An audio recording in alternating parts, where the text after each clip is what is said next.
Hello besh, another video na naman. So ang bebe nyo, practice billiard, kay maging katuan kami nga isa ka place diri nga lapit lang sa Sara. Maning ginatawag nila nga the Booders. Naging practice ang bebe nyo mag-billiard diri sa ila, amo ni ang result. What? Hindi man gali mahapos mag-billiard kung hindi ikaw kabalo, kaya hindi mo maigo ang bola. Pag abot din namon, amo gid ni ang ako na amaze kung ano ini siya nga klase sang puno. So do ka rare lang na bag-o lang gid ako makakita sang amo sinisang nga puno kag ginatawag ini kuno nila diri sa amon sa Iloilo nga tambuyog.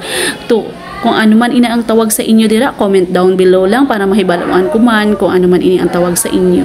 I don't know kung ginakaon ini siya pero hambal nila wala siya ginakaon. Kag sa pagpuksi ko may nagagwa siya nga duga nga daw mapilit-pilit siya. Nga puti siya nga duga, nga daw nagagatas-gatas siya. Para may remembrance man ako sa tambuyog nga puno nga ini, nga amo ni ang iya nga bunga, daw kanami lang.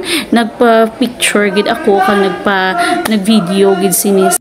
Kag muni kanami ang view nga makita nyo diri sa The Booders, in which nga pwede ka mo diri ka swimming, makalibot-libot, maka-unwind sa imo nga pamilya, kag makita mo diri ang mga view nila, may ara sila dira nga gina-offer nga pwede ka mo kapahuway, may ara playground.